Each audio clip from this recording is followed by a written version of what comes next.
Boa noite, bem-vindos a mais uma noite fria de encontro nesse curso de atualização sobre o novo Código de Processo Civil. Hoje nós temos a exposição com o professor Eduardo Cambi sobre provas. O professor Eduardo Cambi é promotor de justiça no estado do Paraná, pós-doutor em Direito Processual pela Universidade de Estúdio de Pávia, doutor e mestre em Direito pela Universidade Federal do Paraná, professor dos cursos de mestrado da Universidade Estadual do Norte, Pioneiro, e da Universidade Paranaense, Unipar.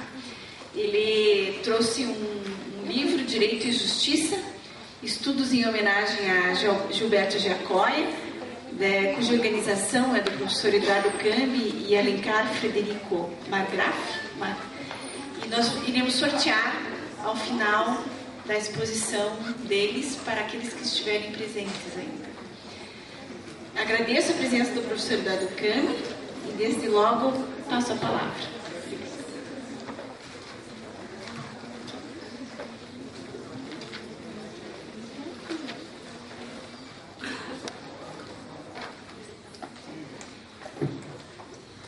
Boa noite a todos. Primeiro, Graciela, é uma alegria ver um auditório desse tamanho, cheio, numa quarta-feira de jogo da Libertadores ainda, né? Então, é um prestígio para mim poder tê-los aqui essa noite. E também ver que esse curso foi pensado de uma forma que tem agradado aí a todos que têm vindo. Vocês continuam aí, né? Então isso é muito bom para nós. E a gente espera o Instituto Paranaense de Direito Processual, junto com a ESA, está proporcionando outros cursos, quem sabe, para levar aos advogados, aos operadores do sistema jurídico, o conhecimento que se espera diante dos novos desafios que as novas leis nos impõem. O tema da prova é um tema clássico, é um tema que é importante sempre foi importante, porque ele trata dos fatos, e os fatos o juiz não conhece. Ele conhece o direito, né? Fez um concurso público, foi aprovado, mas os fatos ele necessariamente não conhece e não pode conhecer. Até porque o código é muito claro quando, ao falar da testemunha, por exemplo, dizendo que o juiz não pode ser magistrado e testemunha ao mesmo tempo. Ou seja, se ele conhece os fatos, ele não pode julgar. E somente se ele não conhece os fatos é que está preservada a garantia da imparcialidade.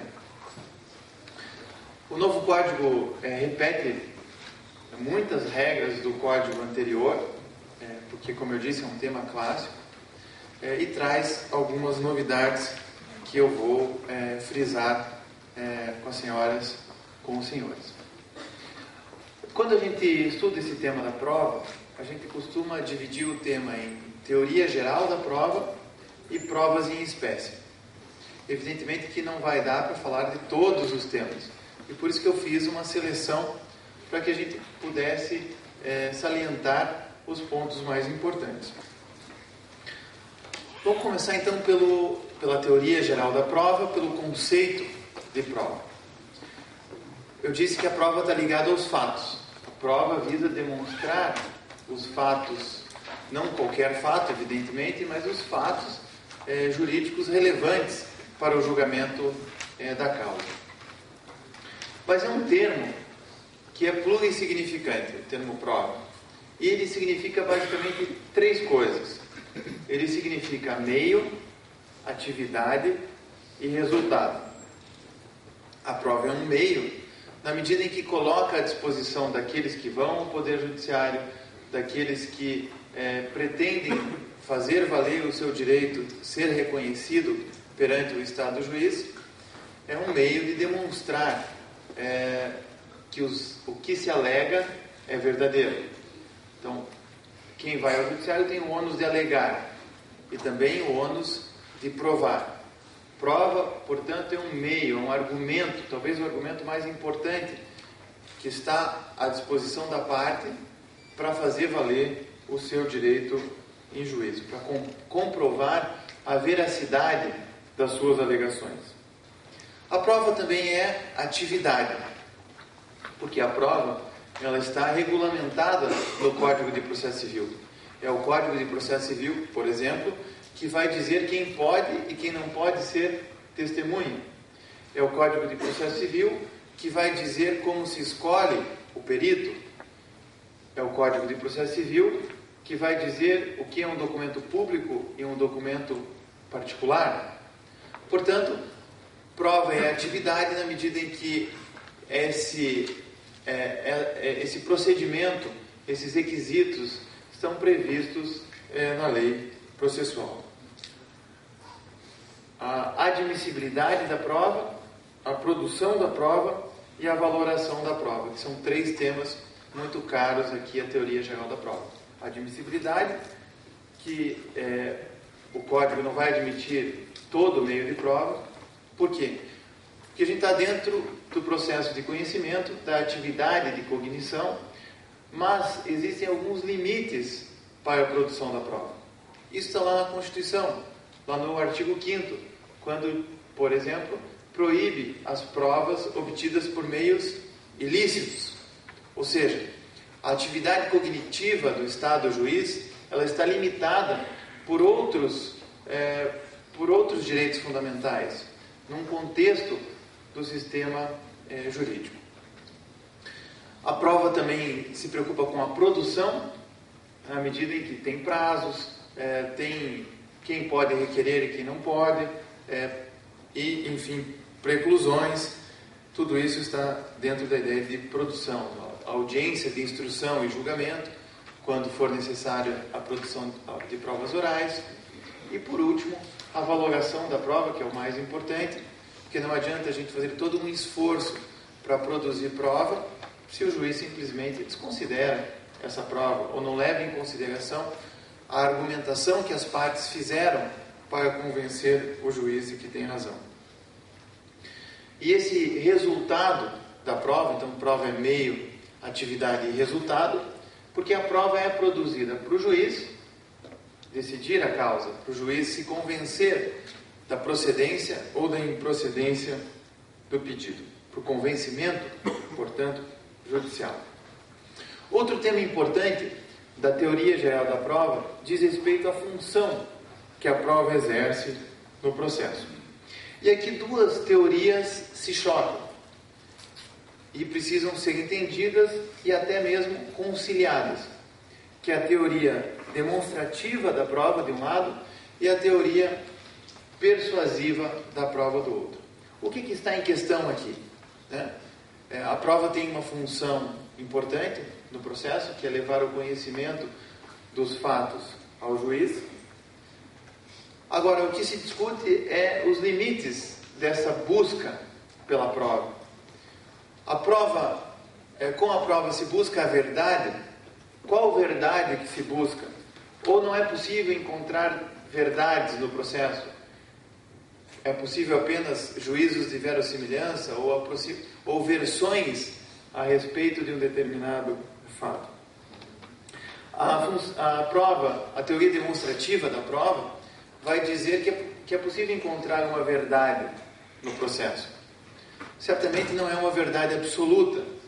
E Calamandrei, no seu último escrito da sua vida, em 1965, ele discutia isso, dizendo que se a preocupação da prova fosse buscar uma verdade absoluta, nós precisaríamos conhecer a totalidade das coisas. E a totalidade das coisas é a soma de todas as partes. E como é impossível conhecer a totalidade das coisas, a soma de todas as partes, essa verdade não pode ser uma verdade absoluta. E por isso que nós também temos que medir os esforços para a busca da verdade. Chega um determinado momento que, dada a oportunidade às partes para argumentar, chega-se um momento que tem que se parar e fazer aquilo que o Código chama de coisa julgada. Não tem como mais discutir aquela causa. É um limite jurídico a busca da verdade. Existem outros limites políticos, né? O processo não é uma guerra onde os fins justificam os meios. Então existem limites políticos, a intimidade, a privacidade, que muitas vezes podem restringir a busca dessa prova. A necessidade de autorização judicial para quebrar o sigilo bancário, para se buscar uma interceptação telefônica, para se proceder a uma busca e apreensão numa residência. Então são limites que o sistema jurídico coloca para que, ainda que a parte queira produzir a prova, essa prova tem que se submeter a esses limites. De outro lado, a teoria persuasiva ou retórica da prova diz que a verdade é impossível de ser obtida, qualquer verdade é impossível de ser obtida. O máximo que se pode chegar é um juízo de probabilidade, né? Cada um conta a sua verdade no processo, narra a sua versão dos fatos. Como é que nós podemos, de algum modo, tentar conciliar a teoria demonstrativa com a teoria retórica da prova? Ora, se nós analisarmos o comportamento das partes e do juiz no processo, nós vamos verificar que a parte vai contar a sua verdade no processo, vai trazer a sua versão da prova. Então, essa teoria se adequa muito melhor ao trabalho das partes, ao trabalho do advogado, porque não se pode exigir, e o sistema inglês já discutiu isso muito bem no Código de 1999, se poderia se impor ao advogado dizer toda a verdade no processo. E se chegou à conclusão óbvia de que o advogado é contratado para defender o interesse do seu cliente. Não estou dizendo que o advogado tem que agir de má fé, que ele tem que criar coisas que não existam, mas ele tem uma estratégia que não inclui, mesmo o princípio da colaboração processual do artigo 6º do novo Código, não inclui a possibilidade, por exemplo, de se devassar o escritório de advocacia ou o computador do advogado, sem autorização judicial e sem razão legítima para isso, para se buscar a verdade do cliente contra a qual se quer provar alguma coisa.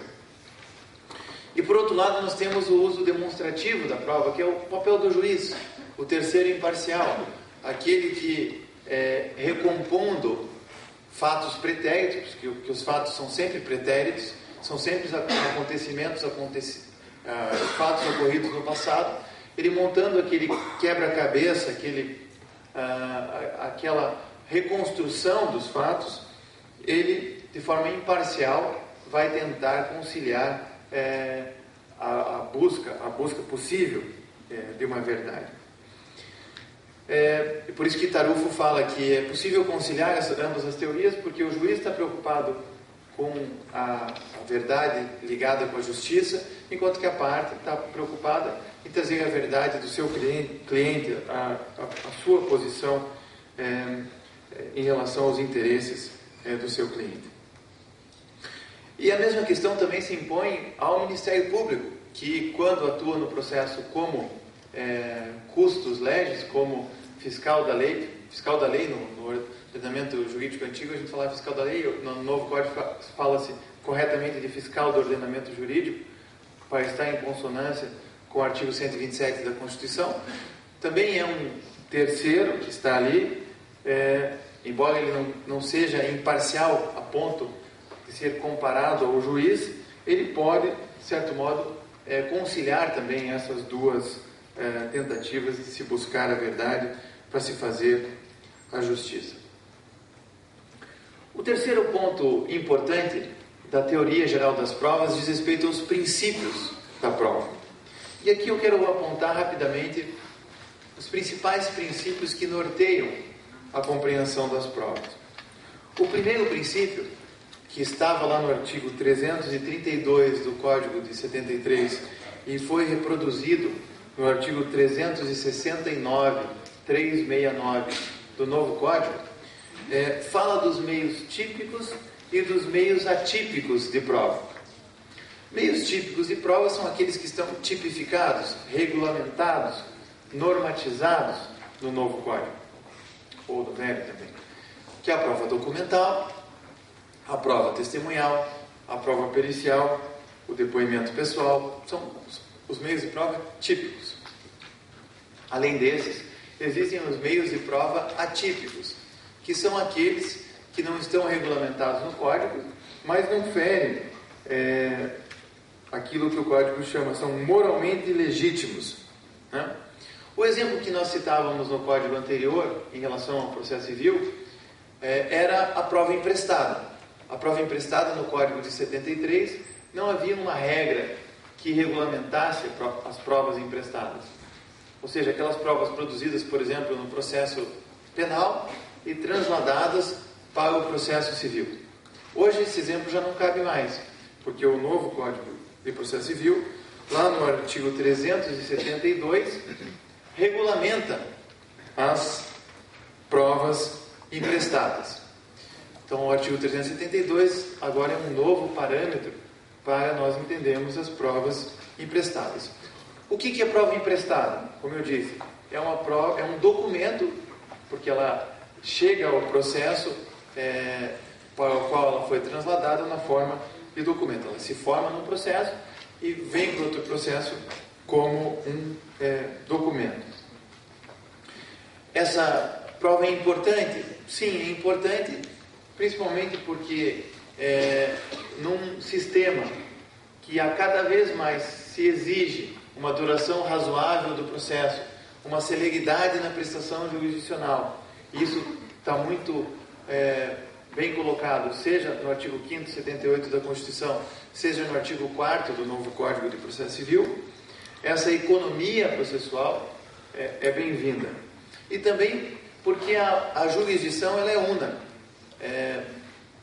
Nós podemos dividir as competências, mas a jurisdição, o dizer, o direito, no caso concreto, ele é uno.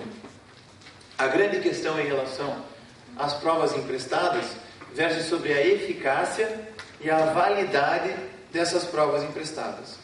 Toda e qualquer prova emprestada é válida. Toda e qualquer prova emprestada produz efeitos iguais ou diferentes no outro processo. Essa é a grande questão. E para nós entendermos a eficácia e a validade das provas emprestadas, nós temos que refletir a respeito da garantia constitucional do contraditório. Alguns autores chegam a dizer que para nós emprestarmos a prova, tem que termos as mesmas partes e o mesmo juiz, o que limita a eficácia das provas emprestadas. Me parece, e o Código não se posiciona sobre isso, que o importante é contra quem se produz a prova tenha participado plenamente da sua produção no processo de origem. Então vamos tornar isso mais claro, né? Vamos imaginar que o Ministério Público ajuiza uma ação penal pública com base no Código de Trânsito Brasileiro, alegando que uma pessoa cometeu homicídio culposo no trânsito. Então, um motorista atropela uma pessoa. No civil, as partes já não podem ser as mesmas, porque o Ministério Público já não tem mais legitimidade para propor uma ação de reparação de danos em nome da vítima. Então, o autor da ação civil já é diferente da ação do processo penal. Mas o réu pode ser o mesmo. Como o réu do processo penal interagiu para a produção plena daquela prova, o contraditório do processo de origem foi respeitado, entende-se, no meu modo de ver corretamente, que embora as partes não sejam as mesmas, a prova pode ser emprestada.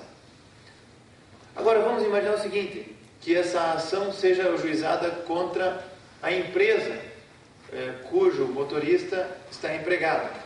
A empresa não participou do processo de origem. Logo, me parece que essa prova não vale para a empresa. Mas se a empresa denunciar a lide ou empregado, em relação a ele, vale a prova. A prova no processo de origem pode ter uma valoração e a prova no processo para o qual essa esse documento foi transladado, pode ter outra valoração. Claro, que existem algumas limitações, né? Quando o próprio Código Civil reconhece uma excludente de ilicitude que vincula o penal e o civil. Naqueles casos, não é possível dar uma destinação diferente. Mas quando não acontece isso, por exemplo, o processo penal acabou com a absolvição do réu por falta de provas, por falta de provas suficientes para a condenação. Nada impede que ele seja condenado no civil, inclusive com base na prova emprestada.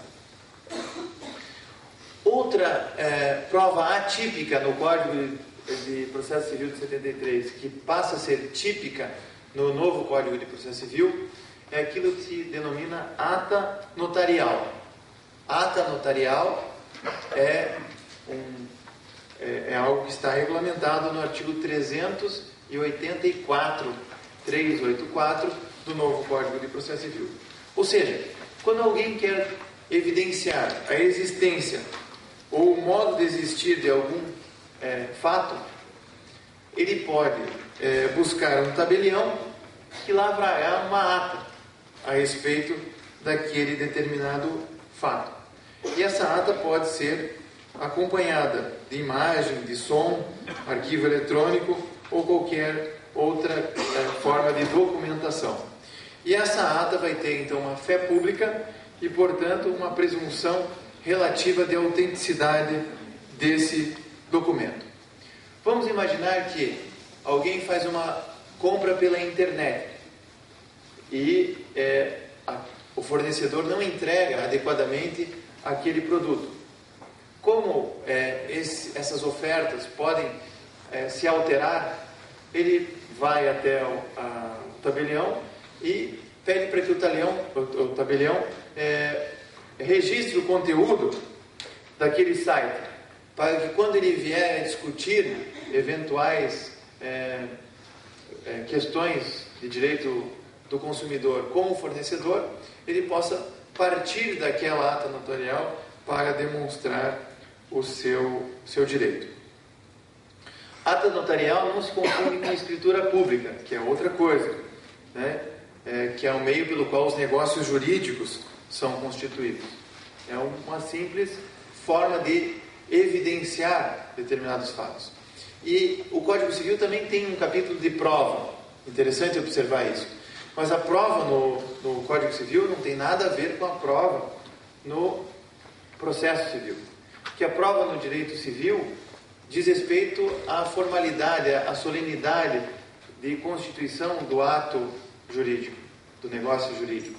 Enquanto que a prova no processo civil diz respeito a uma relação processual, onde partes litigam a respeito de determinados fatos e se exige, então, evidenciar algo para influenciar no convencimento do juiz.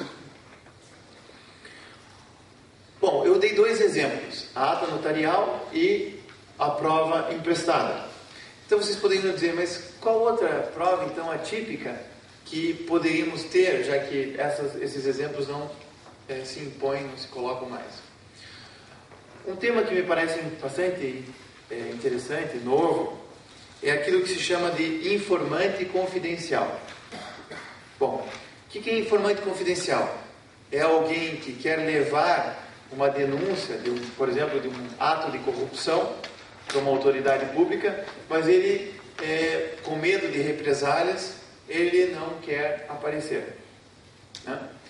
Essa figura hoje não existe e não está regulamentada no nosso Código de Processo Civil. Aliás, o nosso Código, quando fala em testemunha, ele é muito específico no artigo 450. Quem arrola a testemunha tem que dizer o seu nome, a sua profissão, o seu estado civil, né? Fazer a qualificação dessa testemunha, e o novo código vai mais além, tem que colocar o RG, se possível, e o CPF, para evitar homônimos, para evitar que se perca tempo intimando pessoas que não são aquelas que se quer ouvir.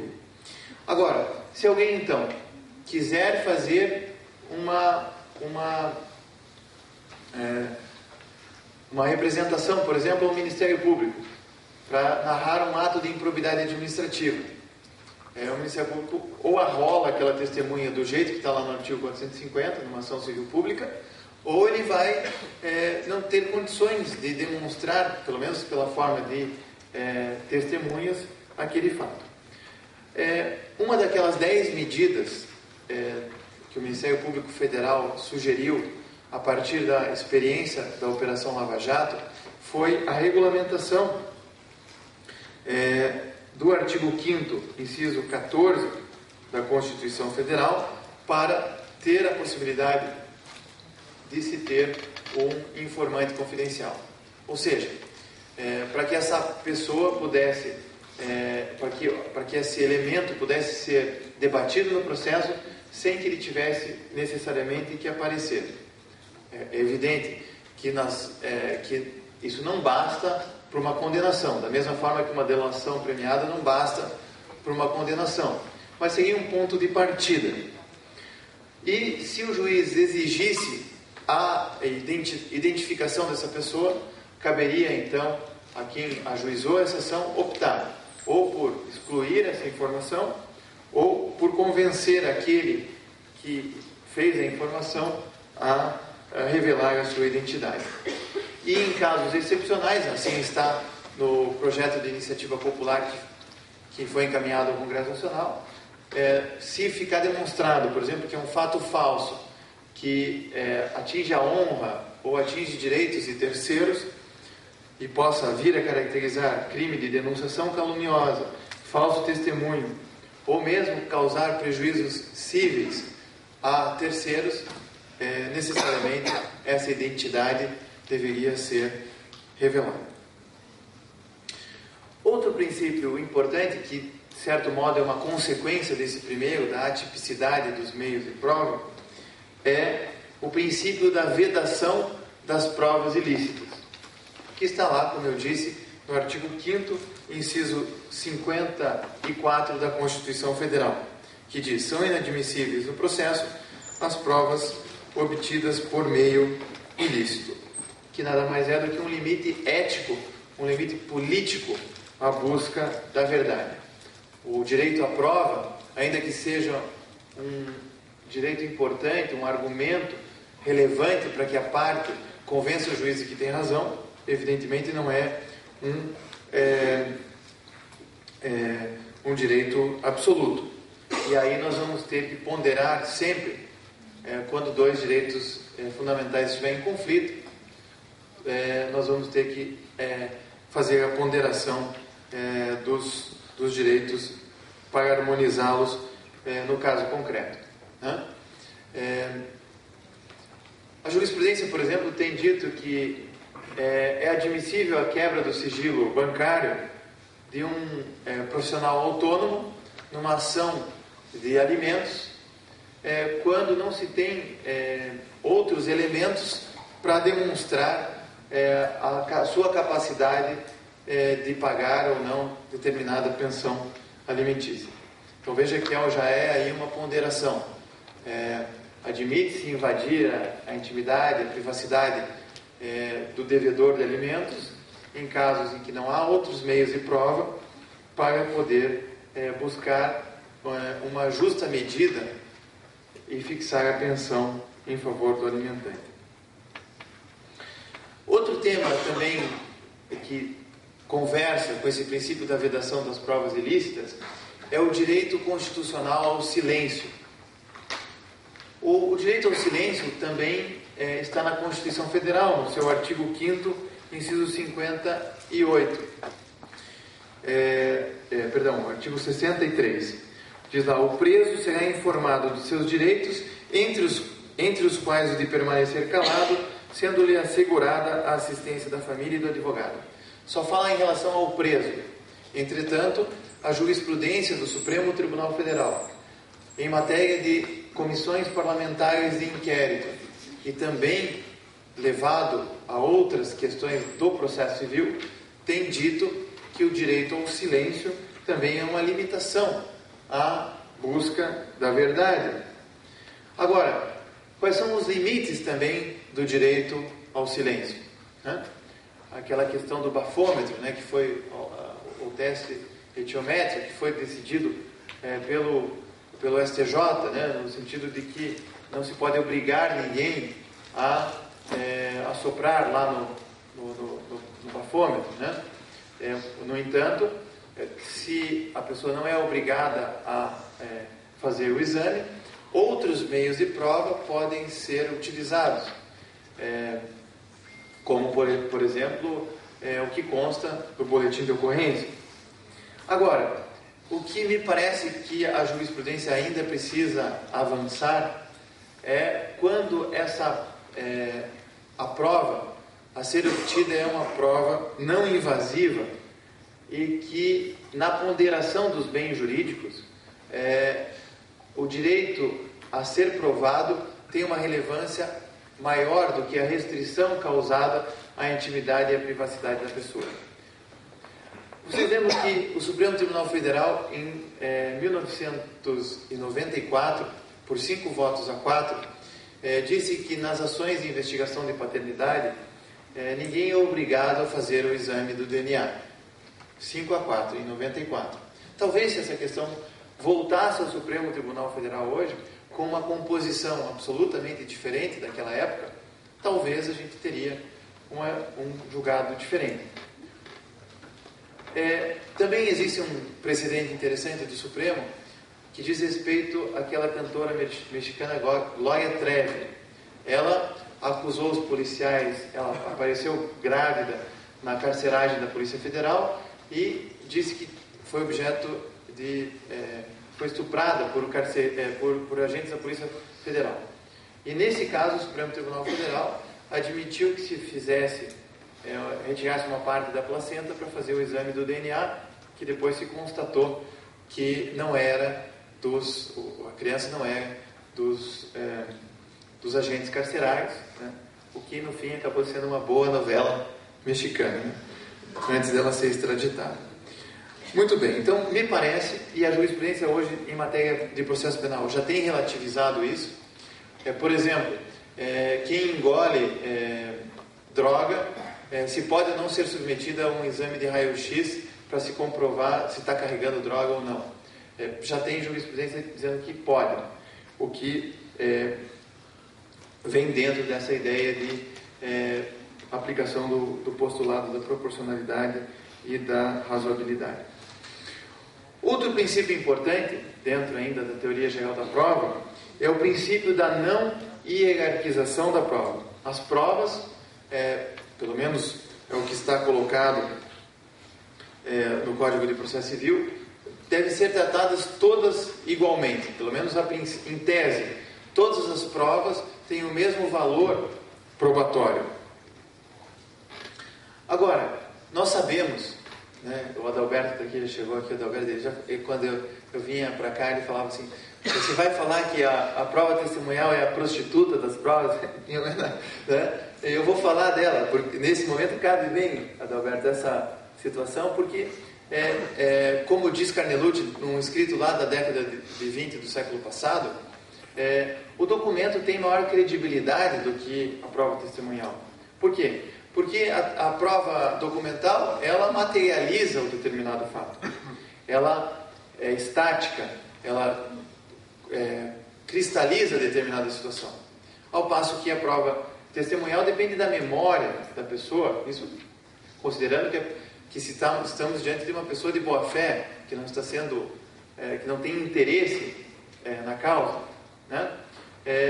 E isso não é difícil de perceber, né? Que quando a gente tem que se lembrar de um fato, e geralmente essas audiências acontecem muito tempo depois dos fatos, 2, 3 anos atrás, certamente se nos perguntar em detalhes, até se o semáforo estava vermelho, estava verde, talvez a gente vai ter dificuldade para reproduzir isso.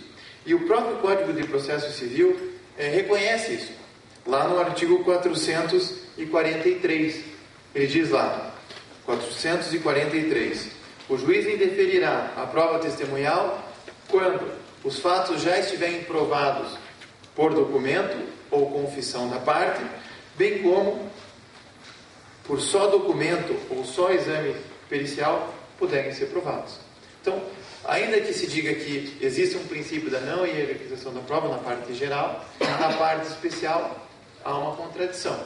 E na prática, nós sabemos que essa contradição existe e que os documentos acabam tendo um peso maior do que a prova testemunhal.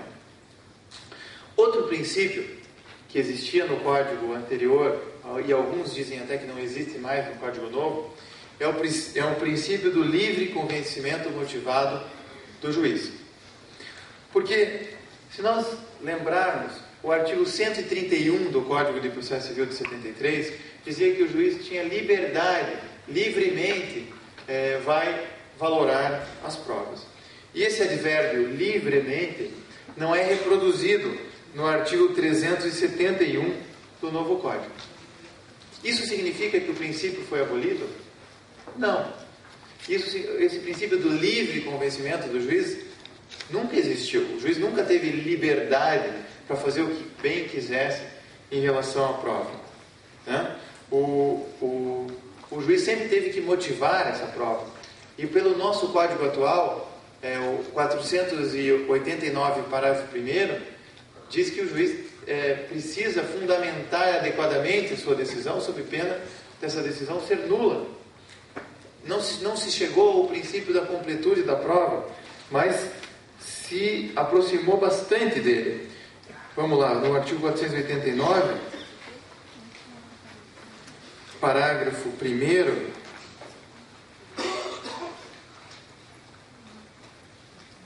inciso 4, diz lá que a nula decisão não é considerada fundamentada se a decisão não enfrentar todos os argumentos deduzidos no processo capazes de, em tese, infirmar a conclusão adotada pelo julgador, né? Então, isso gera uma preocupação maior do juiz. Se foram ouvidos 5 testemunhas, ele não pode apenas citar 3 e esquecer das outras 2. Ele tem que dizer por que as 3 o convencem e por que as 2 outras não servem para formar o seu convencimento, sob pena da decisão não estar motivada. O importante, portanto, é a motivação da decisão.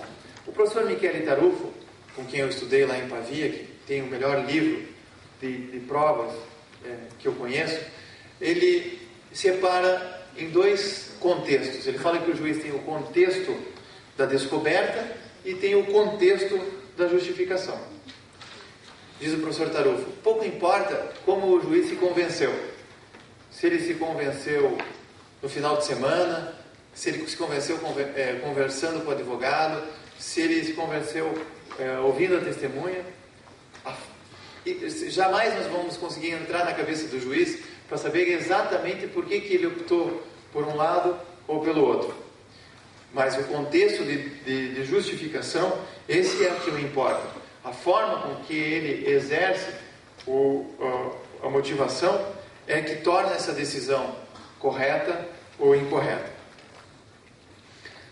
Existem alguns autores mais modernos que fogem completamente dessa ideia, sempre fugiram dessa ideia do livre convencimento do juiz, para dizer que o processo tem que ter técnicas processuais que sejam adequadas à proteção do direito material, a velha instrumentalidade do processo.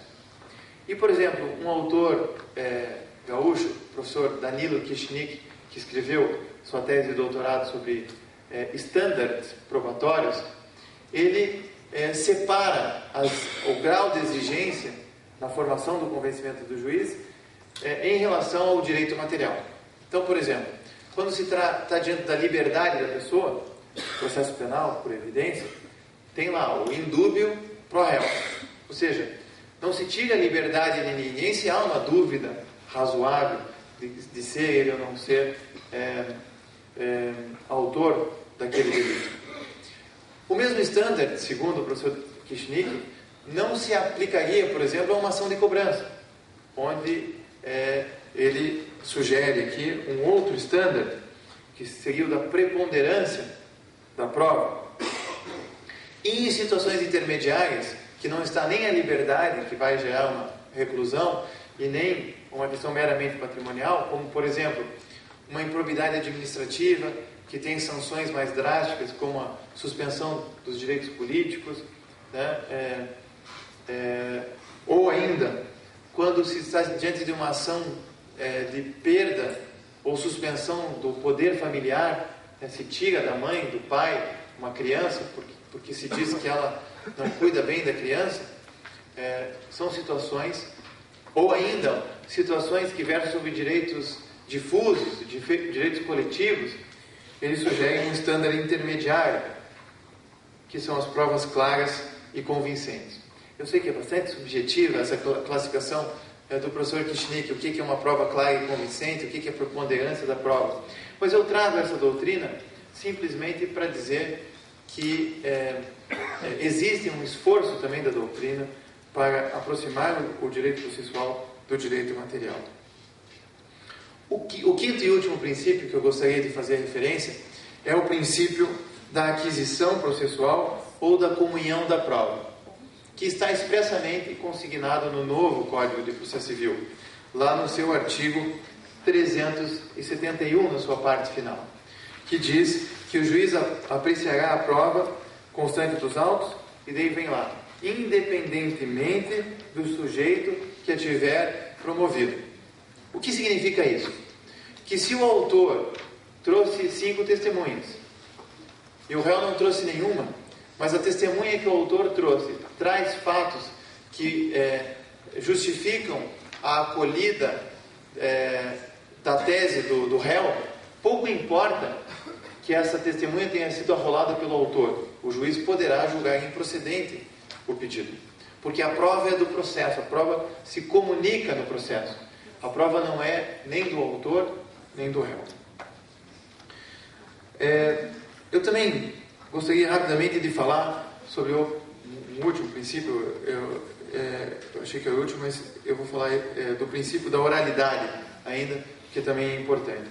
O princípio da oralidade concentra 3 subprincípios. O princípio da concentração dos atos processuais na audiência, o princípio da imediação na coleta da prova e o princípio da identidade física do juiz. Então, desse princípio da oralidade, o primeiro subprincípio é o princípio da concentração dos atos processuais na audiência. E aqui uma classificação importante. As provas podem ser pré-constituídas ou podem ser constituendas. Prova pré-constituída é aquela que já está pronta. É a prova documental, a prova que foi formada fora do processo. E as provas constituendas é aquelas que se formam no processo. É aquelas que, como a prova pericial, precisam ser colhidas no processo. E aí, o legislador, para concentrar esses esforços, procurou unificar na audiência de instrução e julgamento esses atos. Essa audiência tem 5 atos, né? O apregoamento das partes e os respectivos advogados, a tentativa de solução consensual dos conflitos, a produção da prova propriamente dita, e existe uma ordem para isso, né?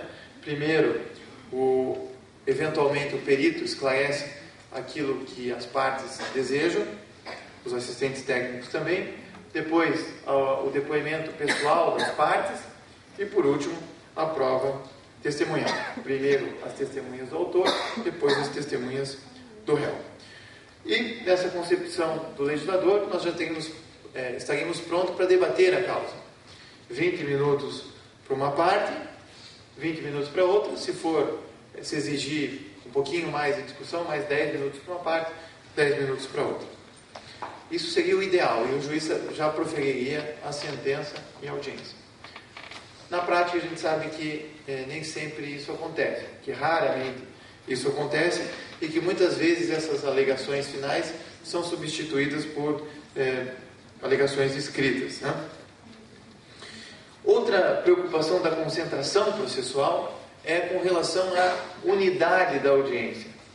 Ou seja, para não se parar a audiência no meio e ouvir uma testemunha que está em outro local, e para isso é necessário expedir uma carta precatória para dar, portanto, mais celeridade a essa audiência, os artigos 236, parágrafo 3º, os artigos 385, parágrafo 3º, 385, parágrafo 3º, o artigo 453, parágrafo 1º, e o 461, parágrafo 2º, fazem uma tentativa de evitar a expedição de carta pregatória e estimulam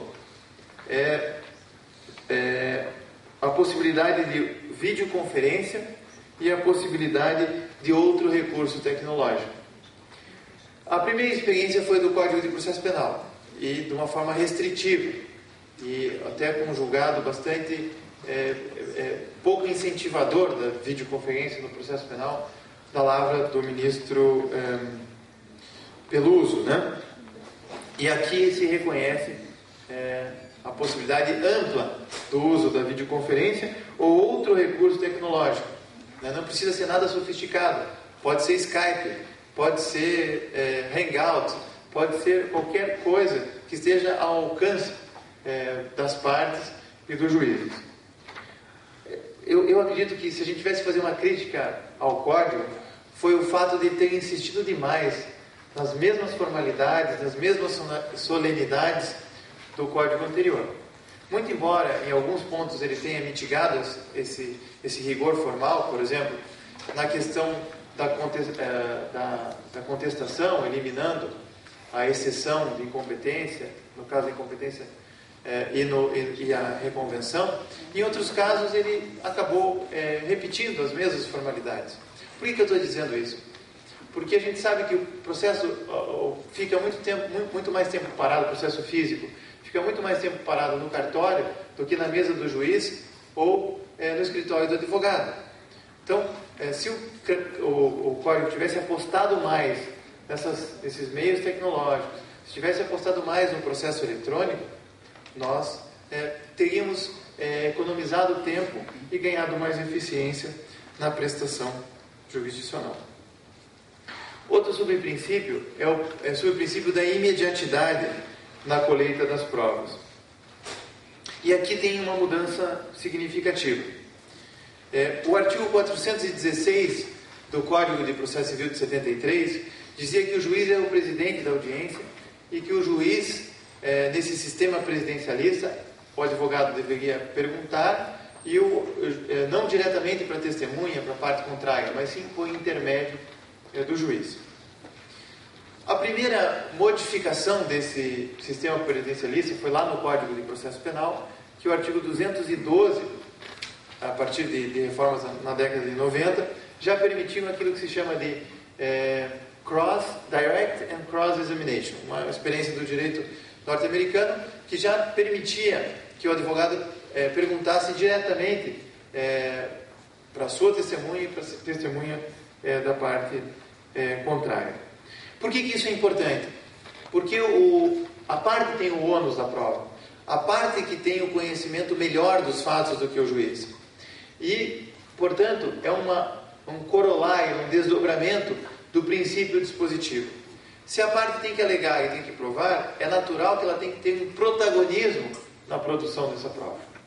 Entretanto, se nós observarmos o parágrafo 1º do artigo 459, nós vamos ler que se o juiz quiser, ele pode inquirir antes ou depois a testemunha. Ora, o poder instrutório do juiz é um poder complementar ao das partes. Não é o juiz que tem que provar. O juiz pode investigar melhor se as partes não fizerem adequadamente as perguntas. Porque senão nós saímos de um processo adversarial, de um processo dispositivo, e voltamos para um modelo inquisitório de processo. Que também não era necessário ter partes, porque o próprio Estado acusava e julgava. O próprio juiz, nos tribunais da Inquisição, funcionava assim. Então não precisava ter contraditório, ampla defesa, devido ao processo legal. Né? Então, se essas são conquistas civilizatórias, o juiz não está perdendo o poder aqui quando faz pergunta depois da parte. Porque a função dele é complementar a atividade da prova e não exercer o protagonismo da prova. O juiz não perde a presidência da audiência. Evidentemente que se a pergunta for inadequada, se a pergunta induzir a resposta, se a pergunta for capciosa, se a pergunta for impertinente, se a pergunta for vexatória, caberá ao juiz intervir e dizer que a pergunta deve ser reformulada. Mas jamais se resguardar a produzir a prova antes para depois dar o direito das partes exercerem o seu direito à prova. Por último, a identidade física do juiz, que é um dos desdobramentos do princípio do contraditório, que é aquela ideia de que o juiz que instruiu a causa tem o dever de julgar. Isso estava lá expressamente no artigo 132 do Código de Processo Civil de 73 e não foi reproduzido no novo Código de Processo Civil. E vocês podem perguntar, mas não é importante o juiz que instruiu julgar? É importante. Mas haviam tantas exceções à regra. Então o juiz convocado, o juiz licenciado, o juiz afastado por qualquer outro motivo, o juiz promovido, o juiz aposentado, o juiz de férias, não tinha a obrigação de julgar. Tantas eram as exceções que o legislador optou por não reproduzir. Muito embora é natural que quem produza a prova esteja em melhores condições e, logicamente, deve julgar. Outro tema importante da teoria geral da prova diz respeito ao ônus da prova.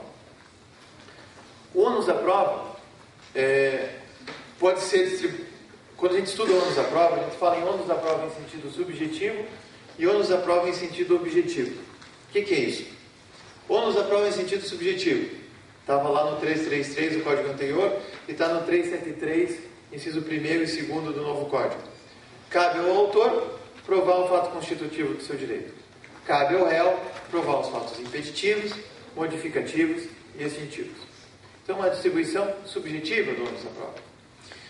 O ônus da prova em sentido objetivo significa regra de julgamento. Fato alegado e não provado é o mesmo que fato inexistente. Fato alegado e não provado é o mesmo que fato inexistente. O que é isso? O juiz tem o dever de julgar.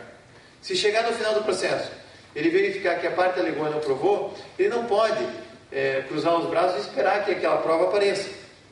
E o Carnelucci, muito bem nos seus clássicos, diferenciava por isso mesmo a figura do juiz da figura do historiador.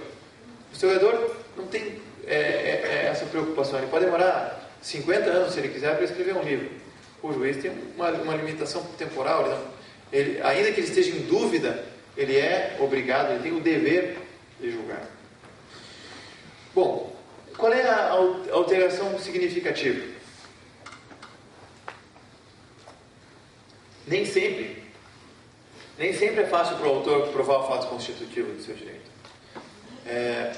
O Código de Defesa do Consumidor, lá na década de 90, percebeu isso.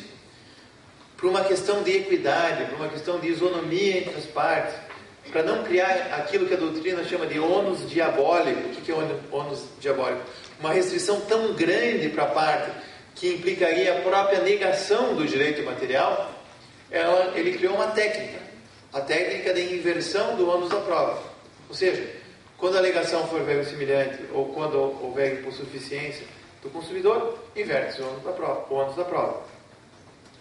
Muito bem, mas será que essas circunstâncias se impõem apenas nas relações de consumo? Não necessariamente. Né? Isso pode acontecer, por exemplo, numa questão versando sobre direito ambiental. Vamos trazer um caso que fez aniversário aí hoje ou ontem, o caso da Samarco, né? Que é o maior desastre ambiental do Brasil.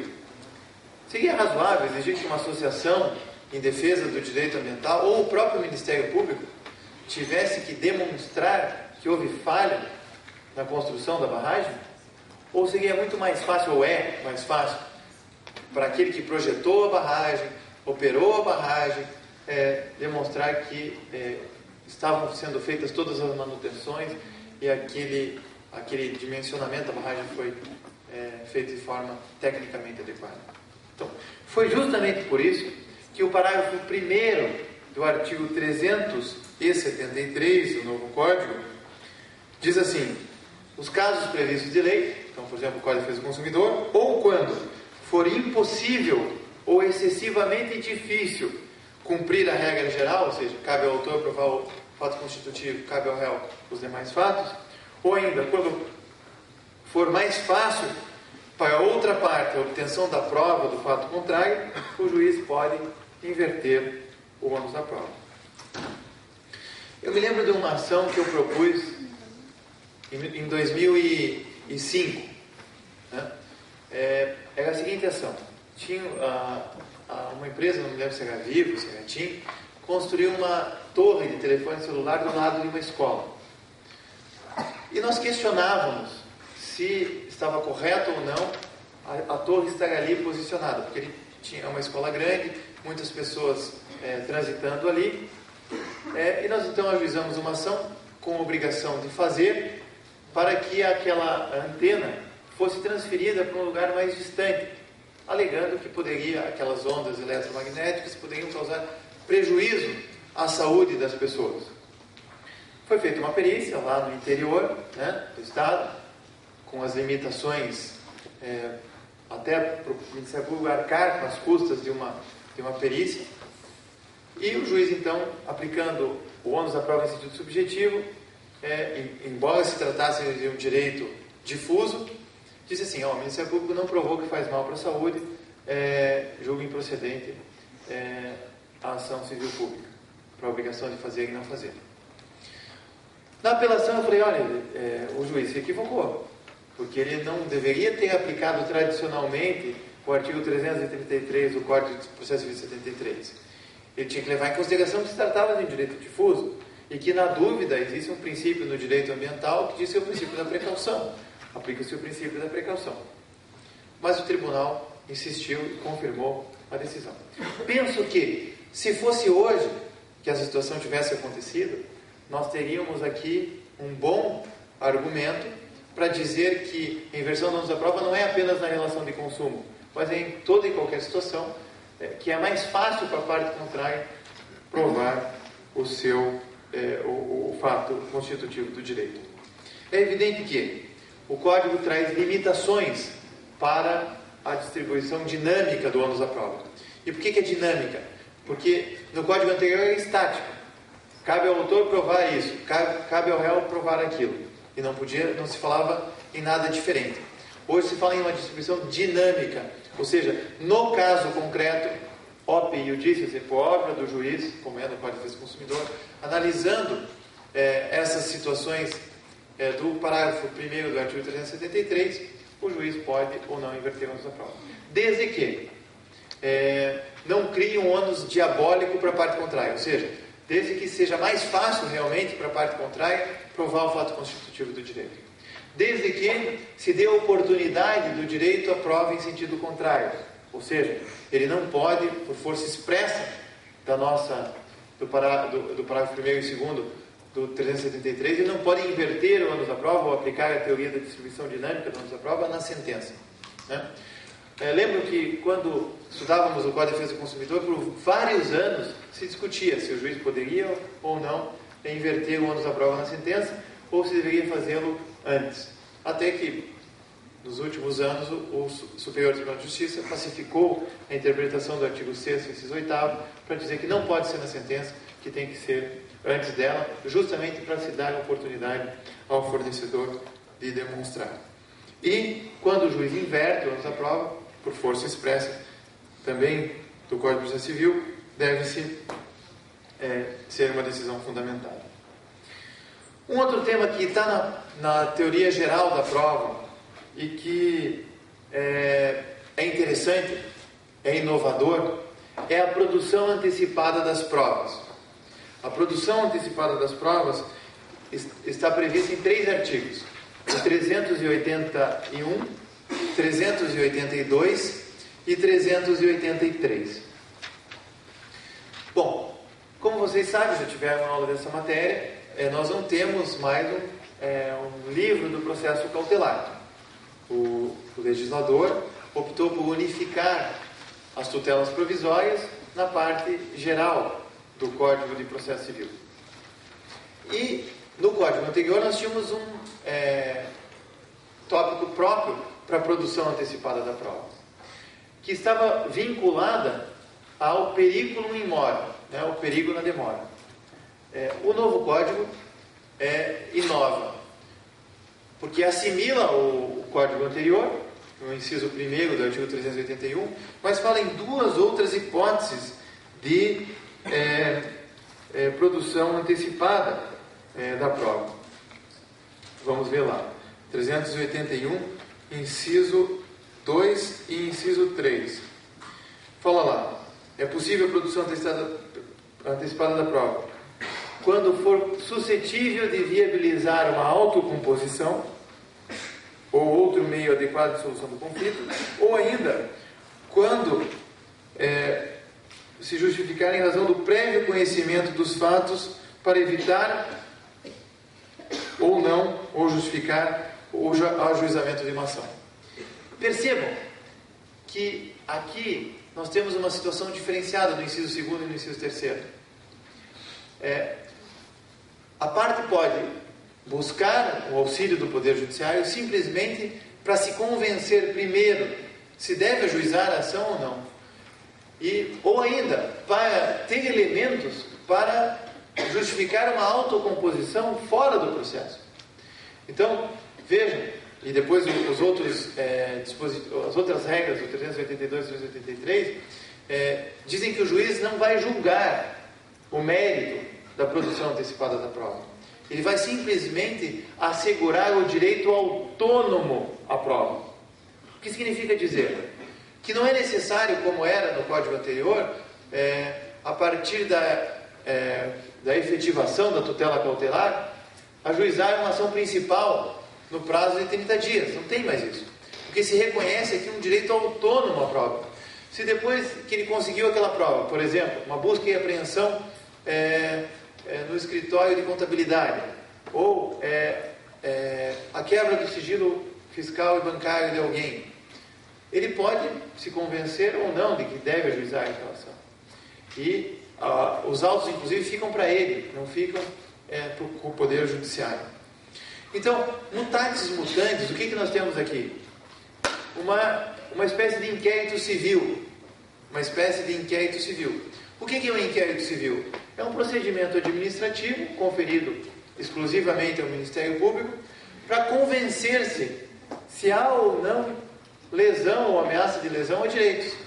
Pode-se chegar no final do inquérito civil e falar: olha, não consegui provas, arquiva-se o inquérito civil, sem passar pelo Poder Judiciário.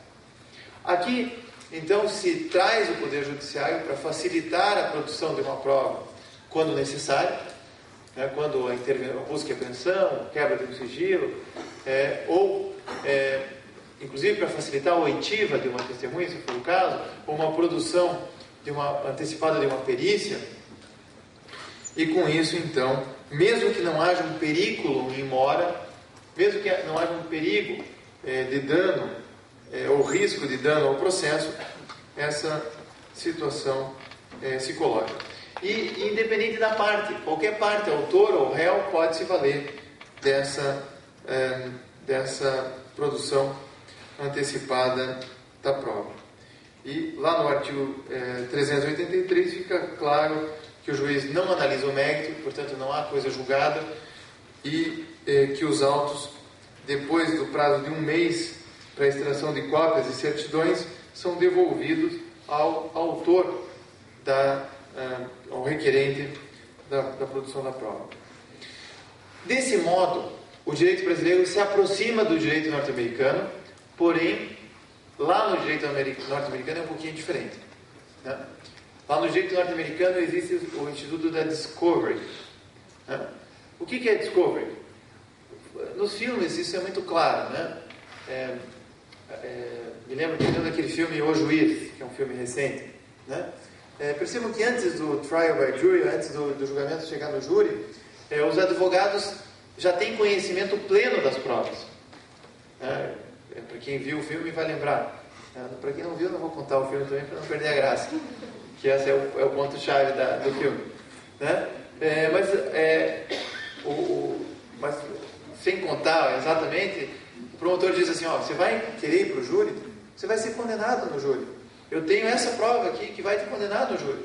Você vai insistir de ir para o júri? Ele podia falar: não, eu não vou para o júri. Vamos fazer plea bargaining, aqui vamos fazer um acordo e eu me submeto a uma pena mais branda e me declaro culpado ou me submeto à responsabilização. Então, lá é diferente, porque as partes, antes de promover o julgamento propriamente dito, eles têm que fazer o disclosure, que a gente chama, né? Mostrar a prova para a parte contrária. Não podem surpreender a parte contrária, mesmo porque o trial by jury se aplica em boa parte dos estados americanos, tanto para a questão criminal quanto para a questão civil. Dito isso, eu gostaria, então, já estou falando já há 1 hora já, de fazer algumas pontuações na parte especial que diz respeito às provas em espécie. Começando com a prova testemunhal.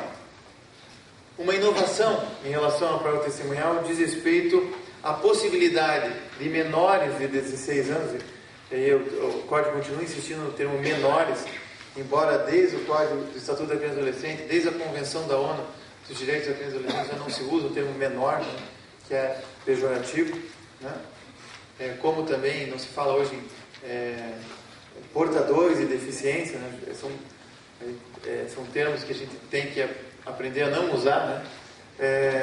Pessoas com necessidades especiais, né? Como o Estatuto das Pessoas com necessidades especiais, como se fala, né? O código anterior dizia-se claramente que os menores de 16 anos não podiam ser testemunhas, não tinham capacidade para ser testemunha. E o Código Civil do início do século, 2001, 2002, né? Também no artigo 228, dizia que os menores de 16 anos não podiam ser testemunhas. Esse artigo 228 foi revogado pelo novo Código Civil no artigo 1072, inciso 3º, e o artigo 447, parágrafo 4º, não repete a mesma limitação do Código anterior. Por quê?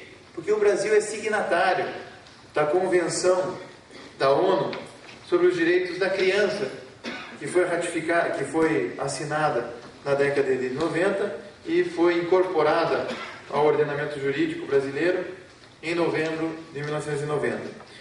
E se vocês forem observar, o artigo 12 da Convenção diz lá que os Estados se comprometem a assegurar à criança que estiver capacitada a formular seus próprios juízos o direito de expressar suas opiniões livremente sobre todos os assuntos relacionados com a criança, levando-se devidamente em consideração essas opiniões em função da idade e da maturidade da criança. Claro que se a gente for querer saber se uma criança de 2 anos quer ficar com o pai ou a mãe numa disputa de guarda, evidentemente que isso vai ter uma eficácia pequena e até dispensável, esse tipo de informação. Mas se a gente está falando de um adolescente de 15 anos, né, a situação é diferente. E o nosso Estatuto da Criança e do Adolescente, antes mesmo que o novo Código de Processo Civil, através de uma alteração feita em 2009 pela Lei 12.010,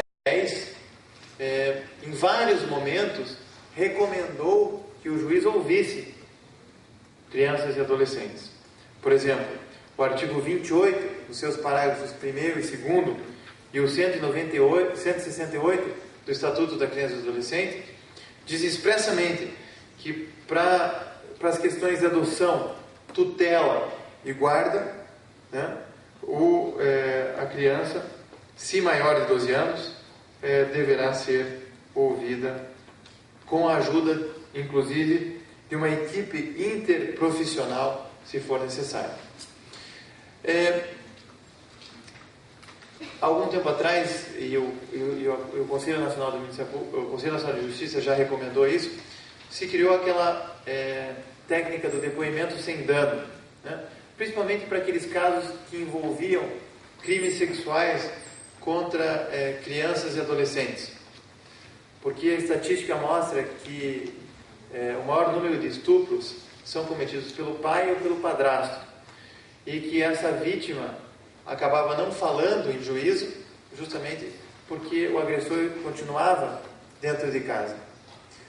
E se criou então esse depoimento sem dano, ou seja, uma assistente social, uma psicóloga, numa outra sala, que não a sala de audiência, que não o juiz engravatado, que não aquele mobiliário todo formal, mas sim um ambiente diferente, com câmeras e tal, onde a assistente social fosse conversando, a psicóloga fosse conversando com a criança, o juiz, as partes iam escutando de uma outra sala e com isso se conseguia preservar os direitos da criança e do adolescente. Muito embora, apesar do Conselho Nacional de Justiça ter recomendado isso, o Conselho Federal de Psicologia fez severas críticas a essa modalidade, dizendo que isso não existia depoimento sem dano.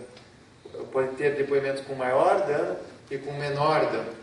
E não recomendava, muitas vezes, aquele profissional que fazia o estudo social do caso também figurasse nessa obtenção dessa prova. É um tema bastante novo e que deve ser objeto ainda de maior produção doutrinária e maior discussão jurisprudencial. Dentro ainda da prova testemunhal, eu ressalto ainda aquelas situações em que autoridades têm prerrogativas para serem ouvidas em juízo. É o artigo 454 do novo Código, que ampliou o rol do artigo 411 do Código de Processo Civil de 73 para conferir a determinadas pessoas prerrogativa em relação ao local, ao dia e à hora de prestar depoimento. Além daquele rol, que é um rol meramente exemplificativo, se nós entrarmos, por exemplo, na lei orgânica da magistratura, nós vamos ver que o juiz também tem essa prerrogativa. Se nós entrarmos na lei orgânica do Ministério Público, nós vamos ver que o Ministério Público tem essa prerrogativa. Na Defensoria Pública, a mesma coisa. Então, são várias as autoridades, não só aquelas, como ministros, presidente da República, conselheiros do CNJ e CNBP, que têm essas prerrogativas.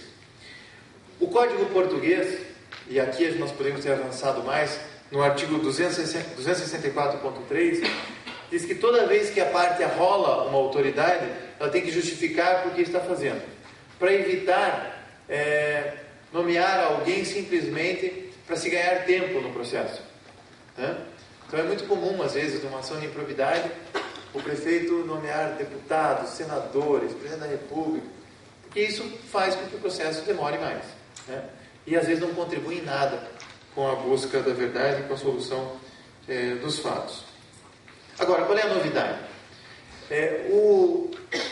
O ministro Joaquim Barbosa, na ação penal 421, que é aquela do mensalão, deparou-se com esse problema. Eram muitos réus, o processo não acabava nunca, as autoridades não marcavam data e local para ser ouvidas. Ele fixou uma jurisprudência interessante que foi assimilada pelo novo Código de Processo Civil. A autoridade tem 30 dias para fixar dia e hora que vai ser ouvida, sob pena de perder essa prerrogativa. Então isso é salutar e foi contemplado aqui no artigo 454, parágrafo 1º do Código de Processo Civil.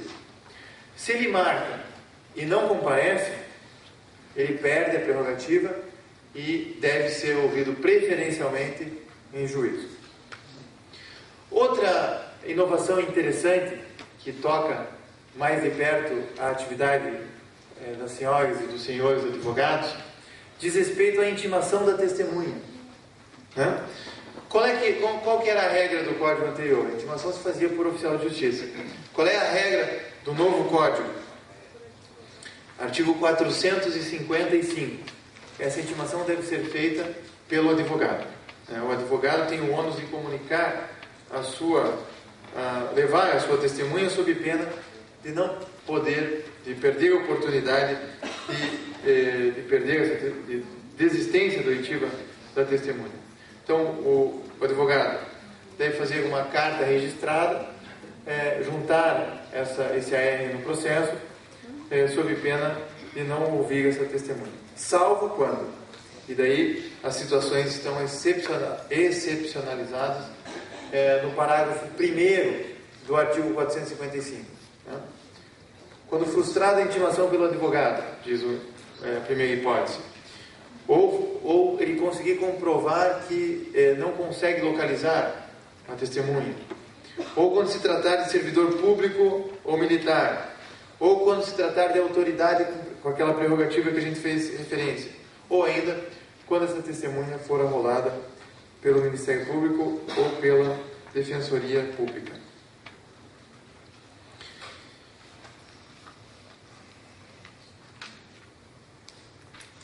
Bom, a testemunha tem o dever de comparecer em juízo.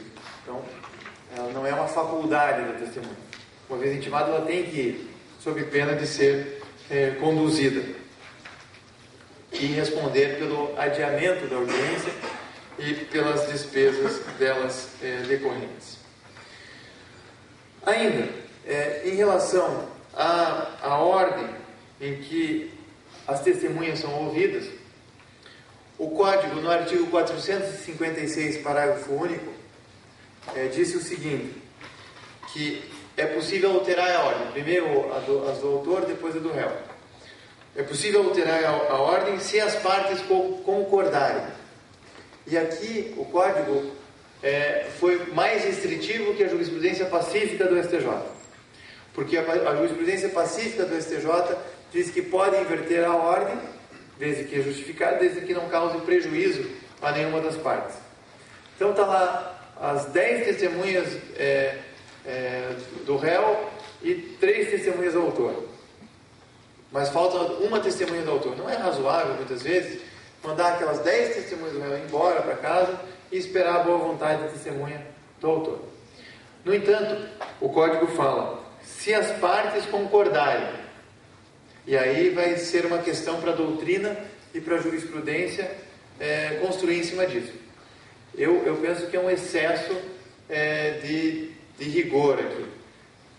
Eu penso que talvez a jurisprudência vai ser mantida, mas isso nós vamos ter que observar, porque ainda que uma das partes não concorde, desde que não cause prejuízo à parte contrária, me parece que é razoável se ouvir essa testemunha. Até porque o artigo 8º do novo Código de Processo Civil pede para que o juiz aplique o princípio da proporcionalidade, da razoabilidade e da eficiência. Então, se nós fizermos uma interpretação sistemática do artigo 456, parágrafo único, com o artigo 8º, me parece que é uma solução possível de ser obtida. Também gostaria de fazer uma rápida fala sobre a prova testemunhal. A prova testemunhal, ela é interessante porque a escolha do perito é alterada pelo novo Código de Processo Civil. Pelo Código anterior, o perito era um mero auxiliar do juiz. O juiz escolhia o perito desde que presentes os requisitos do artigo 145 do Código de Processo Civil. Ou seja, bastava que fosse um profissional de nível universitário e que estivesse inscrito no registro do órgão de classe respectivo. Hoje, não basta mais isso. Hoje o juiz tem que observar um cadastro que é regulamentado pelo Tribunal de Justiça, justamente para que se tenha mais opções e que ele não fique viciado com o mesmo perito toda vez. Eu sei que é uma relação de confiança, mas muitas vezes há um leque de possibilidades que devem ser consideradas pelo juiz. Até porque, se aquele perito falhou gravemente ou agiu de má fé, violando deveres funcionais em determinado caso, ele pode ser excluído desse cadastro. E esse cadastro deve ser constantemente atualizado, com consultas à OAB, ao Ministério Público, aos órgãos de classe, para dar mais transparência para a escolha do perito. E diz ainda o Código, no parágrafo 3º do artigo 156, que esse cadastro deve ser permanentemente atualizado, avaliado, reavaliado. Além disso, claro que não basta estar cadastrada a pessoa. Existem outros critérios tão mais importantes do que o cadastro. O cadastro é só uma forma de tornar mais pública essa escolha do perito. Evidentemente que o critério da experiência, o critério do currículo, o critério da idoneidade, o critério da seriedade, da confiança, da credibilidade, da imparcialidade devem continuar sendo critérios, ainda que não postos expressamente no código, para que o juiz nomeie esse perito. A novidade está na possibilidade das partes, de comum acordo, escolherem o perito. Isso está lá no artigo 471 do Código de Processo Civil. Vocês já tiveram essa aula dos negócios processuais, né? O Código aponta muito para esse negócio processual e até permite que as partes de comum acordo alterem o procedimento. Claro que há toda uma discussão e a jurisprudência vai ter que colocar limites para isso, porque daqui a um pouco as partes vão escolher o juiz também, vão escolher. Então, a gente tem que ter limites, né, vai ter que se encontrar limites para isso. Se é que isso vai pegar, né? Porque o parágrafo único do artigo 333 já permitia, no Código 73, que as partes invertessem de comum acordo o ônus da prova. Eu nunca vi isso, né? Aliás, alguém viu isso? Se alguém viu isso, por favor, levante a mão, que eu quero escutar essa experiência. Já viu? Não, ninguém viu. Então, eu não sei se nessa cultura nossa da litigiosidade que nós temos, se a gente vai parar para discutir em comum acordo o procedimento. Posso estar enganado, mas acho difícil. Mas, de qualquer forma, ambas as partes podem escolher o perito, desde que sejam plenamente capazes e desde que a causa admita a solução por autocomposição, que são os mesmos requisitos, aliás, do negócio jurídico processual, lá do artigo 190 do Código. Outra nota interessante diz respeito ao laudo pericial. O artigo 473, que não há correspondência no Código anterior, ele fala dos critérios mínimos para a confecção do laudo pericial. Para que o laudo pericial não seja feito de qualquer jeito, sem uma metodologia, sem uma preocupação mínima.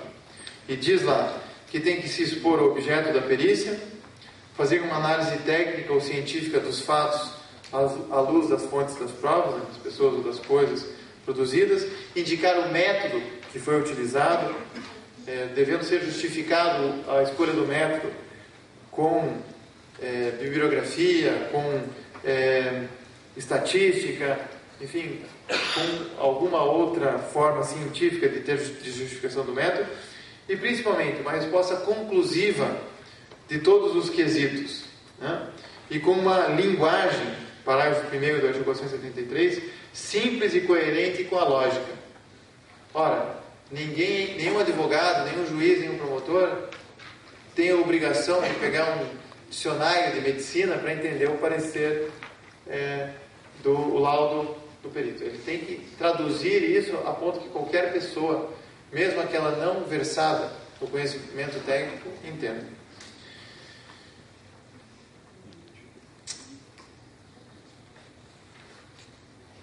O Código deixa claro, isso também é uma obviedade, mas deixa claro que o perito não está ali para omitir opiniões pessoais, nem citar, nem opiniões jurídicas. O papel do perito não é citar a jurisprudência do Supremo, nem analisar a doutrina jurídica. Ele está ali por uma questão meramente técnica, não para fazer considerações se houve ou não culpa, por exemplo. Se houve ou não culpa é uma consequência, uma avaliação jurídica, não é uma avaliação técnica. Ele tem que verificar se a coluna que sustentava a ciclovia que desabou entre a Gávea e a Barra, o Leblon, era suficiente ou não. Não se houve culpa ou não do engenheiro, né? Se ele precisar ouvir testemunhas, se ele precisar juntar documentos, isso fica claro no parágrafo 3º do artigo 473, ele deve fazê-lo.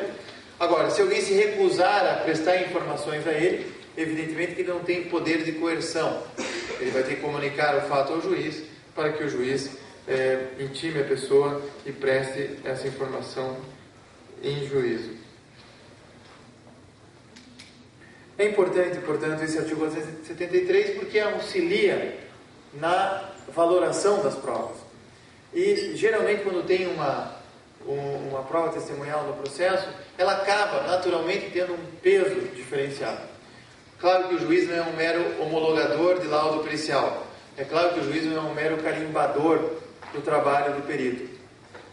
Mas, e há vários julgados nesse sentido, quando é necessário um conhecimento técnico, que o juiz não tem e que não pode ter, e se tiver, mesmo assim que eu tenha, tem que usar do perito. Se não está satisfeito com aquele laudo, ele não pode simplesmente ignorar o laudo, devendo pedir para complementar esse laudo, ou até trocar o perito, mas não simplesmente fazer de conta que aquele laudo não existe. Porque se é preciso prova pericial, ele vai ter que valorar adequadamente aquele laudo. E então esse artigo ajuda nisso. Bom, eu já estou há 1h30 falando, e com isso consegui fazer um apanhado das regras mais importantes. Se vocês notarem, o assunto que mais tem regras no código é a prova, né? Quase 100 artigos a respeito da prova, dos 1.200 que nós temos. Mas muita coisa é a mera reprodução do Código de 73. E essas, então, seriam as inovações mais importantes. Muito obrigado pela atenção.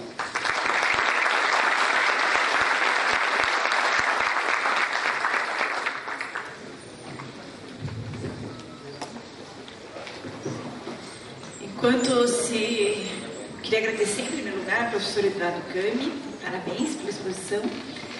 Enquanto nós recolhemos as perguntas, haverá o sorteio do livro.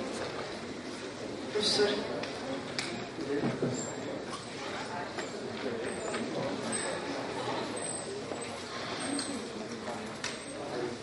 Carina de Souza. Carina de Souza. Não veio. Próximo.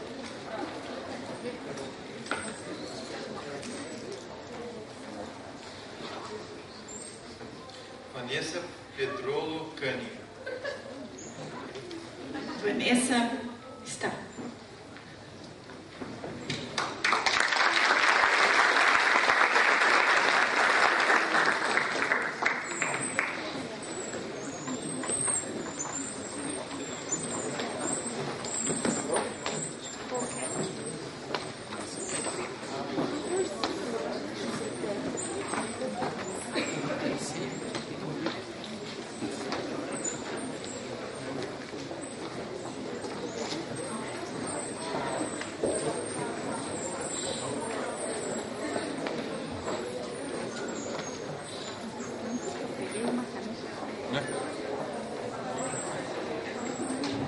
Primeira pergunta. O artigo 455, primeira parte, não autoriza que a parte se limite a cientificar suas testemunhas do dia e horário da audiência e informar o juiz que o fez? O artigo 455, primeira parte, autoriza que a parte se limite a cientificar suas testemunhas do dia e horário da audiência e julgar e informar o juiz que o fez? Veja, o 451 diz lá, a intimação deverá ser realizada por carta com aviso de recebimento, cumprindo o advogado juntar os atos com antecedência de pelo menos 3 dias da data da audiência, cópia da correspondência de intimação e do comprovante de recebimento. Bom, pressupõe aqui que se esteja fixada, obviamente, a audiência, data e horário. Por isso que eu talvez não tenha entendido direito a pergunta. Quem que fez a pergunta? Não é possível que o advogado se limite a informar a dia e horário da audiência, e simplesmente comunicar ao juiz, em vez de fazer notificação do comprovante. Com aviso de recebimento? Não, comunicar simplesmente e cientificar o juiz que o fez. O diretor não. Ah, tá. Espontaneamente levar a testemunha sem essa formalidade? Sem a formalidade de fazer o por escrito e comunicar por escrito a testemunha. Eu acho que não há problema nisso. É o parágrafo seguinte, acho que diz assim: a parte pode comprometer-se a levar as testemunhas à audiência, independentemente da intimação do parágrafo primeiro. Pode. A resposta é positiva.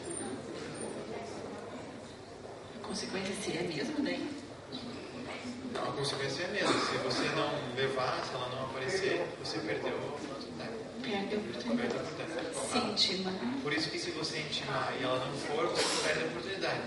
Então tem o parágrafo primeiro tem a vantagem que se ela não for, você consegue levá-la novamente. E o parágrafo segundo não.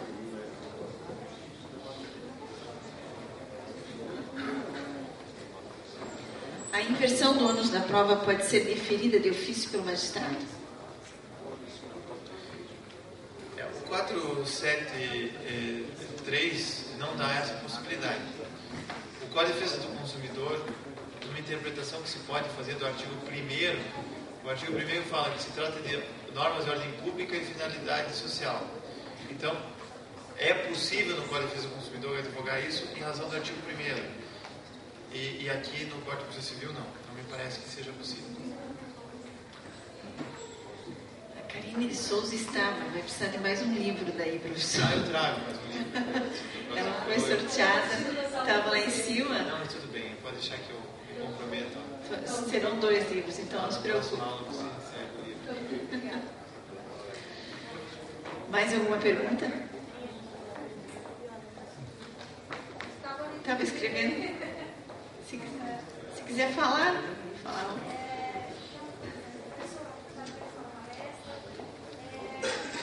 Uma situação meio sui generis, talvez você possa auxiliar nesse caso. Tem uma ação de investigação de paternidade, onde o réu alega que sequer conhecia a mãe negligente na época da concepção. Negativa de paternidade. Não, é uma ação de investigação de paternidade e ele está dizendo que não conhece o pai, porque não conhecia a primeira pessoa. Não existe nenhuma prova que ligue os dois. Então, o juiz precisa. O juiz pode usar a presunção em desfavor do réu de que ele não quer fazer o exame de paternidade, se não existe nenhuma prova que os ligue. Esse é um tema controverso. Quando a gente pega a súmula, se não me engano é 301 do STJ, diz que quem não comparece presume-se a paternidade. Entretanto, existem alguns julgados, se você for ver lá no Supremo, alguns julgados em situações bem peculiares, que diz que essa presunção não se aplica em casos como esse, em que não há menor contato entre o autor e o réu. Agora, a gente sabe que não precisam muitos encontros para isso acontecer. Então, eu aplicaria a presunção em detrimento dessa análise. Mas, como eu disse, no próprio STJ, você vai encontrar julgados minoritários defendendo a sua posição.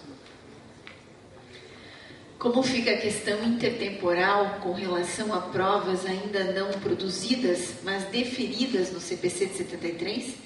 E seu despacho para produzir provas foi anterior ao novo código, mas as partes ainda não se manifestaram? Veja, a gente tem que levar em consideração o artigo 14, né?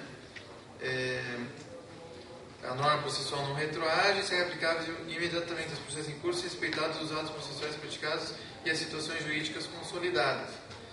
Aí é uma questão de interpretação. Se foi deferida a prova no passado e depois mudou o regime da prova e o ato não foi consolidado, eu acho que dá para aplicar o novo. Por exemplo, foi pedido para ouvir uma criança. O juiz indeferiu a prova, aí já está consolidado, né? Mas se ele ainda não apreciou o pedido, já dá para aplicar o código, porque o código novo aplica-se imediatamente, né? Se a criança já foi ouvida, não foi ouvida e já sentenciou-se, a situação jurídica está consolidada. Mas se nem sequer houve ainda a audiência de instrução e julgamento, me parece que aplica o código novo. Então é essa margem aí que nós vamos ter que analisar a partir do artigo 14. E o 1047? É uma regra específica, né? Pois é. Vamos ler o 1047 aqui. As suposições... perdão. Nesse código aplicam-se apenas as provas requeridas ou determinadas de ofício a partir da data do início de sua vigência. Adotadas nesse código, aplicam apenas as provas requeridas ou determinadas de ofício. Tá, mas veja só. Apenas as provas requeridas ou determinadas de ofício. Ou seja, aí nós vamos ter que retroagir o tempo da petição inicial ou da audiência de instrução e julgamento. Você tem razão. É uma regra que temos que observar, porque é uma regra específica ao artigo 14. Bem lembrado. Prova emprestada. Em que pese seu entendimento de ser necessário que as partes tenham se manifestado no processo cuja prova se empresta, não seria possível entender que, observado o contraditório, se refere ao contraditório no processo em que usa a prova? Quer dizer, se a expressão observado o contraditório do artigo 372 se referia ao contraditório no próprio processo em que a prova emprestada seria utilizada. Veja, aí também não há uma clareza. A jurisprudência não se manifestou ainda e a doutrina, você vai encontrar doutrina de diversas maneiras, né? Eu entendo que basta o contraditório no processo de origem, que as partes não precisam ser iguais no outro processo. Mas vocês vão encontrar outras doutrinas sendo mais rigorosas do que esse entendimento. Vamos esperar agora para ver qual vai ser o posicionamento que a jurisprudência vai adotar, porque de fato esse artigo ainda não é absolutamente claro e tanto é que a doutrina já tem divergido a respeito da interpretação. Havendo a previsão do advogado cientificar a testemunha e comunicar nos autos a indicação do rol de testemunhas, não seria uma contradição entre os dispositivos? Pode-se apresentar o rol de testemunhas e requerer a intimação pelo cartório? Bom, a apresentação do rol de testemunhas e a intimação pelo próprio advogado, cientificação da testemunha pelo próprio advogado. Porque quando você apresenta o rol, não necessariamente você vai ouvir essa testemunha, você vai depender da intimação. Então, o simples fato de você ter apresentado o rol não vincula necessariamente a necessidade de ouvir. Há formalidades que se exigem para que se chegue ao oitiva dessa testemunha, que se não forem cumpridas, nada adianta ter arrolado. Acho que até a apresentação do rol para dar publicidade é a parte contrária, né? Antes da audiência. Você vai pagar para contradir, inclusive. Mais alguma pergunta? Nenhuma? Gostaria de entregar um certificado, então, ao professor Eduardo.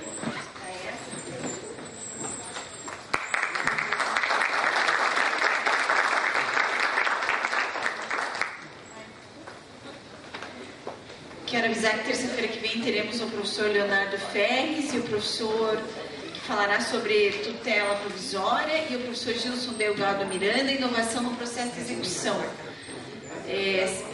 Espero todos na terça-feira. Muito obrigada. Uma boa noite.